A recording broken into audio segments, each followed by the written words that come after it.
অসমীয়া তেজ আছে কমচে কম সেইবিলাক মানুহ মাৰ বান্ধি থিয় হওক। যাৰ আৰু অসমীয়া তেজ নাই তাৰ কথা বাদ দিছোঁ, কিন্তু অসমীয়া যাৰ লাচিতৰ তেজ আছে, চিলাৰায়ৰ তেজ আছে, সতী জয়মতীৰ তেজ আছে, তেনেকুৱা মানুহটো কিন্তু মাৰ বান্ধি থিয় হ'ব লাগিব। কাৰণ সেই দাড়ি টুপি বাংলাদেশীৰ তলত আমাৰ অসমীয়া মহিলাই ভৰিত ধৰিব, তাক আমি মানি ল'ব নোৱাৰোঁ আৰু মানি নলওঁ কোনো কাৰণ। আপোনালোকে তেখেতৰ মন্তব্যটো চালে মানে আমাৰ জয়ন্তমল্লভ ডাঙৰীয়াৰ মন্তব্যটো মই দুটা কথা কৰি তেখেতে অসমীয়া কথা ক'লতো, তাত দুটা কথা ক'ব লাগিব। চাওক, আপুনি কি ক'লে অসমীয়া য'ত তেজ আছে আমি আগবাঢ়িব লাগিব, আগত থাকিব লাগিব আমি। আজি আপোনাক এটা কথা কৈ দিওঁ শুনক, জুবিনদাৰ গাত কি অসমীয়াৰ তেজ নাছিলে নেকি? হা, এই আনা অসমীয়া যে মাৰিব লগা হ'ল জুবিনদাক, আপোনালোকে কিবা একশ্যন লৈছে তাৰে ওপৰত না চৰকাৰ প্ৰশাসনে লৈছে? আজি জুবিনদা কি বেলেগ আছিল নেকি? জুবিনদাই খিলঞ্জীয়াৰে অসমীয়া আছিলে, কিন্তু আপুনি জুবিনদাৰ দৰে মানুহক আপোনালোকে ন্যায় দিব পৰা নাই। আৰু আপোনালোকে কৈছে অসমীয়া, হা ধিক্কাৰ লাগে আপোনালোকৰ কথা গম পালে।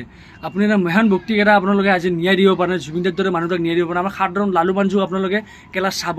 এই অসমত ইমান বানপানী হ'ল, চব অসমীয়া খিলঞ্জীয়া মানুহ আছিল, আপোনালোকে সিহঁতৰ মানুহবিলাক চাইছিল নে?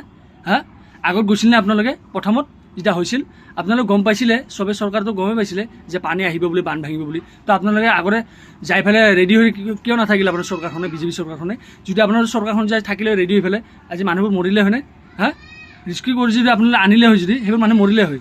আৰু আপোনালোকে কৈছে অসমীয়া, হা অসমীয়া বুলি নক'ব আপোনালোকে নিজক নিজে, আপোনালোকে অসমীয়া বুলি নক'ব। আপোনাৰ অসমীয়া আপুনি হয় যদি আপুনি অসমীয়াক ছাপৰ্ট নকৰে, গম পালে?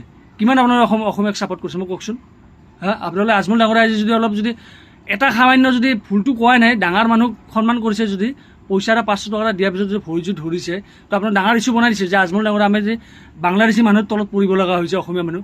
সেইবোৰ আপোনালোকে নক'ব। আপোনালোক থাকাতে এইবোৰ মানুহ কেনে লাই পায়? যদি আপোনালোকে যে হেল্প কৰিলে আজমল ডাঙৰীয়া গেল হয় নেকি? আপোনালোকে নগ'ল কেনে আজমল ডাঙৰীয়া গৈছে আজি? যি টি কথা আপোনালোকে নক'ব, গম পালে? মন্ত্ৰী এম এল এ চব পাপৰহে, মাত্ৰ জুবিনদাক সঁচাটো কৈ থৈছে। আৰু আপোনালোকে যি টি মন্তব্য দি পেলাই লাভ নাই, গম পালে? আপোনালোক গম পাই যে আপোনাৰ ভাৰুৱা হয়, আপোনালোকৰ কথা কোনো অসমীয়া মানুহ নুশুনে। আৰু অসমীয়া মানুহ আপুনি যে ছাপৰ্ট কৰিব সেইটো এক্সপেক্ট নকৰে অসমীয়া মানুহে। মন্ত্ৰী এম এল এ ছাপৰ্ট কৰিব, বেলেগ বাহিৰৰ মানুহে ছাপৰ্ট কৰিব আমাক। তেনেকৈ জুবিনদা শিকাই থৈ গ'ল। এখন দেখিছে জোৰত কমিছে, কিমান বাহিৰৰ পৰা ইউটিউবাৰ আহিল। হা, ইমান ডাঙৰ ডাঙৰ ইউটিউবাৰ কিয় কাৰণে আহিছিল? একমাত্ৰ জুবিনদাৰ কাৰণে আহিছে, গম পাইছে? এখন জুবিনৰ দেশ হয়, আৰু জুবিনে যাতিকে ভাল কাম এটা কৰি থৈ গৈছিলে, এখন জুবিনদাৰ কাৰণে চব মানুহ আহিছে, দেখিছে আগবাঢ়ি পেলাই ডাঙৰ ডাঙৰ ইউটিউবাৰবোৰে। কিয় কাৰণে আহিছে? আপোনালোকৰ কাৰণে অহা নাই, মন্ত্ৰী এম এল এ নাই, একমাত্ৰ জুবিনদাৰ কাৰণে চবে হেল্প কৰিব আহিছে। তো আপোনাক এটা অনুৰোধ কৰিছোঁ, এই মন্ত্ৰী এম এল এৰ কথা কোনো লাভ নাই, আপোনাৰ যিমান পাৰে এই ভিডিঅ'টো শ্বেয়াৰ কৰিব। তো আজি আহিছোঁ জয় অসম, জয় জুবিনদা।